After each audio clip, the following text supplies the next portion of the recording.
프라임 서브 코너 수사한 메일을 시작합니다. 안녕하세요. 저 메일지기 김PD입니다. 저희 우리 오늘 굉장히 댄디한 모습이네요. 역시 이 전문가의 포스가 뿜뿜 나는 그렇죠. 배성훈 우정국장님 모십니다. 예. 저만 네. 맨발이 아닌. 그렇죠. 이런 불성실한. 이런 건 뭐 요즘 사람들은 뭐 이해해주지 않나요? 요즘 사람들은. 꼰대 50대 아저씨라서. 방송에 근데- 맨발을 해. 네. 자, 우리 고독한 애주가 허한나님도 모셨습니다. 친구가 없나 봐요. 친한 사람하고 정말 친한 대신에. 몇 명 없죠. 네. 네. 한 손에 친구가 한 손에 다 들어가고 네. 어제 유전이라는 영화를 다 같이 봤다고. 네, 전 두 번째로 보고 네. 은영 언니랑 도연 선배랑 봤는데 아. 세 번씩 봤대요, 둘 다. 술 먹고 봐서 어제 처음 보는 것처럼 왔다고. 야, 연기자네. 아니 어제 처음 보는 거? 예. 네. 영화, 유전 꼭 보세요. 너무 재밌어요. 네, 영화 유전 제가 안나 씨한테 너무 재밌어요. 추천해줬다가 욕먹었지. 허한나였습니다. 네. 사연으로 한번 들어가 보도록 하겠습니다. 첫 번째 사연입니다. 안나 씨. 네. 제 내면으로만 갖고 있던 생각이지만 왜 이런 식으로 생각하게 되었나 싶어서 메일을 드립니다.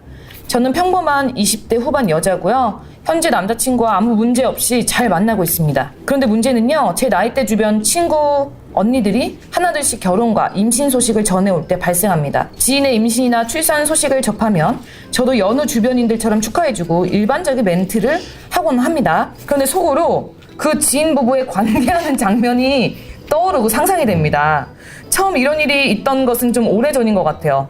저희 이모가 임신을 하셨는데 제가 초등학교 6학년 때였는데 그때쯤 이모 부부의 성관계 장면을 머릿속으로 떠올려보는 저를 발견했습니다. 저도 정말 이런 생각을 하는 게 너무 음침하고 싫은데 자꾸 떠오릅니다. 제가 정말 어린 시절 대략 5살, 6살 때쯤에 잠을 자다가 거실에서 성관계를 하시는 부모님의 모습을 보게 되었는데 그때 당시에는 좀 이상하다 생각했을 뿐 아무렇지 않았는데 나이가 들면서 이런 식으로 발현이 된 걸까요? 또 저만 이런 건지도 궁금합니다. 네. 예, 저도 가끔 생각을 합니다. 가끔 막 네. 불현듯이 지나갈 때 저도 있는 것 같습니다. 예, 맞잖아요, 그죠? 해본 적들이 있죠? 네. 있죠. 예. 예. 근데 뭐 그게 병적으로 뭐 그 정도는 아니니까. 근데 이분 약간 얘기하는 거 보면 항상 생각나시는 느낌으로 뭔가 얘기를 하셔서 네, 좀 자주 생각이 나시는 것 같아요, 이분은. 뭐, 이거는 이제 정신과 의사들이라든가 네. 이런 심리를 연구하는 분들이 이런 특징을 가지고 있는 사람들이 하나의 정형화된 모습이 있습니다. 오. 그냥 이제 부모의 성적 성관계를 목격한 아이가 그러니까 이제 보통 요 나이가 맞을 겁니다. 우리 기억이 살아있을 경우가 보통 3살 정도라고 합니다. 그 이전은 기억이 네. 없고 해석이 안 되는 행위를 보고 그것을 기억에 저쪽에 묻혀줬다가 어떤 특정한 시기에 사춘기 아마 그때쯤에서 이제 그 기억이 개봉된 형태가 되는데요. 트라우마가 되는 거죠. 근데 병적인 건 아닙니다. 이 사람들이 모두 이상하게 사느냐 뭐 그렇지 않습니다. 그냥 그럴 수 있는 기억에 어떤 조건들이 있을 뿐입니다. 네. 다만 그것을 극복해내는 방법으로 이 여러 가지가 있을 수 있죠. 극복해내는 방법으로는 뭐 잘 극복을 어떻게 해야 됩니까, 저는? 말하자면 아니 좀 빨리 결혼해갖고 자기도 그 비슷한 성관계를 하면서 사는 거예요. 그냥 그 자극을 자극으로 극복하거나 아니면은 예를 들면 수녀가 되시는 거죠. 네. 종교적 힘으로. 오늘 명언이 많이 나오는데요. 너무 극과 극 아닌가요? 그러니까 이제 굳이 지우려고 하면은 그게 또 문제가 되는 것 같아요. 지금 이분한테는. 네. 부모님도 사실 섹스를 해가지고 애가 나온 건데. 그렇지. 네, 맞아요. 그거 근데 좀 충격적일 수는 있을 것 같아요. 그렇죠. 그 5살, 네. 6살 때 봤으면은. 네. 근데 또 거기 그 당시에 부모님 해야 그렇죠. 되는 행동들도 있다고 제가 들었던 것 그렇죠. 같은데. 예. 그죠? 네, 뭔가 이것을 얘기를 해줬어야 되는데 이 부모님은 거기에 대해서 무지하셨던 거예요. 아니면은 그냥 몰랐을 수도 있고. 그냥 애가 이렇게 그렇습니다. 몰랐을 애가 수도 쓱 보고 너무 지나가- 집중하는 바람에 그렇지. 네, 상대에게. 그래서 보통 이제 이런 경험이 있는 남자애들은 자유행위가 작거나 네. 과도한 자유행위를 하거나 아니면은 여자 아이들 같은 경우는 너무 그 결벽증적인 순결 서약 같은 걸 하는 경우도 있다고 얘기를 하고요. 그거 뭐 충격을 예, 먹었어. 근데 이제 되게 웃긴 건 이런 거죠. 영국의 중세라든가 유럽의 중세의 여러 가지 그 문명화된 이야기를 들어보면은 방이 나눠지지 않았어요. 토굴 같은 집 하나에 네. 여러 아이들이랑 부모랑 같이 살았던 시대가 오랫동안 유지됐었어요. 우리나라도 마찬가지였고 그때는 어떻게 했을까요? 그땐 그냥 섹스가 자연스러운 거예요. 그렇죠. 자연스럽고 것 아이들도 같아. 그냥 뭐 그런 거 없이 여러 아이들이 그냥 별 신경 없이 그냥 있었던 거예요. 아, 또 하는구나. 그냥. 네, 그죠. 동물원에서 서로 이제 네, 동물들 위해 맞습니다. 하는, 예. 어. 근데 이게 이제 근대 사회를 넘어서면서부터 이런 부분이 나타나는 거예요. 심리적인 어떤 금기가 나타난 거예요. 네. 그러니까 이분이 가지고 있는 이 트라우마라고 하는 것은 네. 병적인 게 아니에요. 다만 이때 이 부모님이 무슨 행동을 했어야 된다. 네. 이거를 하지 않았기 때문에 해서 본인이 이제 부모가 됐을 때는 당연히 그거에 대한 거를 인식이 있으셔야 되고 네. 그렇게 됩니다. 그게 크게 너무 신경 쓰지 마세요. 남한테 피해 주는 거 아닌데. 그렇죠. 그래. 네. 뭐 혼자 하는 건데 뭐 그쵸. 어때요? 머릿속으로 무슨 생각을 못해요? 명상을 그러면 추천. 네, 그러니까 그런 어떤 여러 가지 방법을 한번 해봐도 괜찮아요. 네. 다음 메일 한번 확인해 보도록 하겠습니다. 안녕하세요. 저는 어린 시절 성추행으로 평생 독신으로 살겠다고 마음으로 청춘을 보내다가 30대 이후 심리치료를 받으면서 삶의 방식이나 태도를 바꿔보자는 생각을 하게 되었습니다.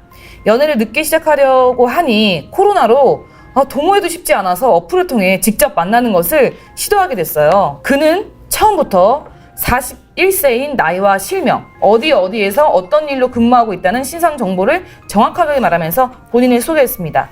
다 터놓고 얘기하니까 신뢰가 갔고요. 근데 가끔 뜬금없이 사라지거나 연락이 안 될 때가 있어서 의심할 때면 자신이 다니는 회사 로고가 적힌 서류를 밑에 두고 간식을 먹는 사진을 보내고 회사에서 본인이 팀장이라 일이 너무 많다는 말을 했습니다. 그 덕에 저는 2주가 넘도록 그 남자의 얼굴을 보지 못하고 연락만 주고받았습니다. 우리 주말에 만날 수 있을까? 아, 어쩌지. 이번 주말에는 내가 약속이 있어서 이번에 이혼하게 된 누나랑 조카들이랑 미리 캠핑 가기로 했었거든. 일주일 뒤. 이번 주말은? 우리 엄마 생신이셔서 힘들 것 같은데 평일 낮에는 될 것 같은데. 자꾸 평일 낮에는 시간이 된다면서 얘기하길래 혹시 이 남자가 유부남은 아닐까? 수상하다 생각했는데 명함 혹시 있어? 명함?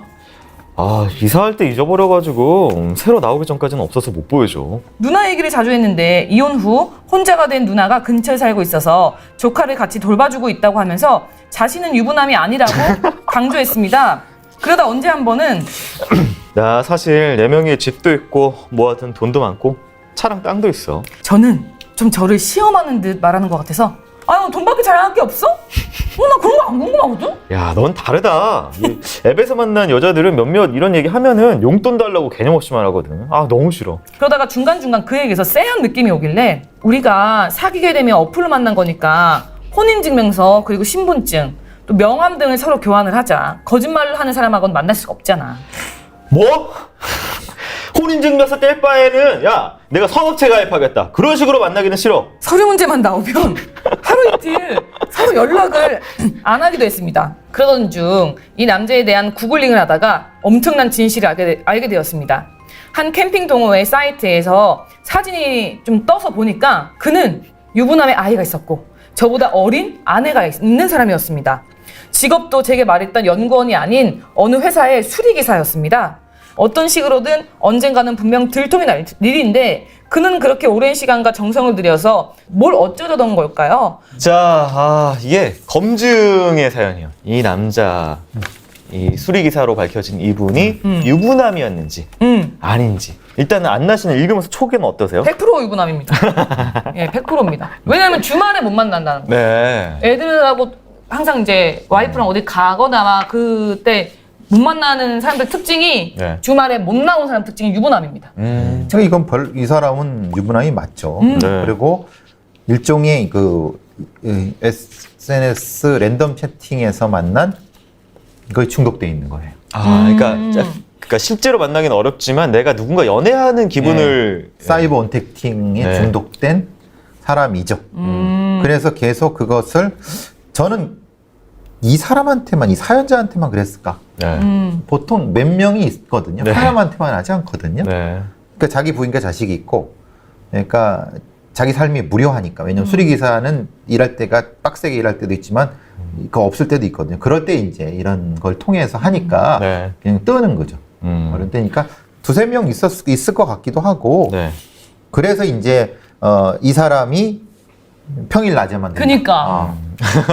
평일 낮에 돌아다닐 수 있으니까. 네, 그렇죠. 의심 없이. 자기 수리기사니까. 어. 네. 그리고 여러 가지 뭐 명함이 없다는 게 말이 돼. 요즘 명함을 누가 종이 명함으로 합니까? 저기 그거 찍어서 이렇게 네, 보내주죠. 보내는 것 다 그런데 말이 안 되는 거고. 일단 명함을 안 보내주는 거는 명함을 잃어버렸다. 이게 말이 돼. 성의가 없어. 그래서 오히려 이게 처음에 나이 몇이고 실명 뭐고 뭐 해서 막 깐 게 일부러 자기가 쫄리니까 그렇죠. 미리 나 신뢰도를 쌓기 위해서. 밑밥을 깐 거죠. 네, 저는 그 생각도 했어요. 이혼한 누나랑 이 핑계 대고 사실 이제 자기 자식들하고 뭘 이렇게 많이 해야 되는 거잖아요. 그렇죠.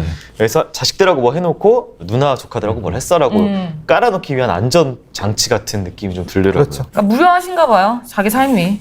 진짜로. 근데 이제 그 무료함이 일종의 중독이 됐고 네. 여기서 더 나가서 돈을 요구하거나 아니면 뭔가 더 하면 범죄가 됩니다.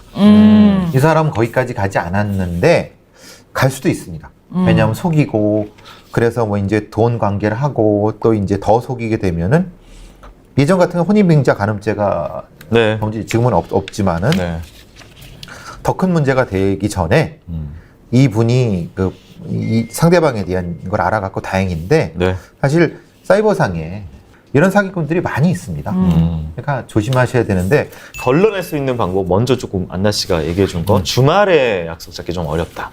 아니 그리고 나랑 연애할 마음이 있는 남자면 네. 당일날도 옵니다. 그렇죠. 맞아요. 예. 당일날 우리 집 앞까지 와요. 맞아요. 뭐 2주 동안 아무 연락 없어요. 네. 그럼 관심 없는 거예요. 맞아. 예, 그냥 심심풀이로 만나는 사람이에요. 그러니까 이 나중에 다른 어떤 사람을 만난다 하더라도 그 부분만 명심하시면 될 것 같아요. 그리고 이제 앞으로 좀 거리두기가 완화되니까 네. 직접 만나세요. 직접 만나시면 이게 사이버상은 감추는 게 많을 수밖에 맞아. 없어요. 자, 저희 수상한 메일하면 이렇게 사연 보내주시면 되고요. crimney@podbbang.com으로 보여주시면 되겠습니다. 자, 두 분 수고하셨습니다. 안녕히 계세요.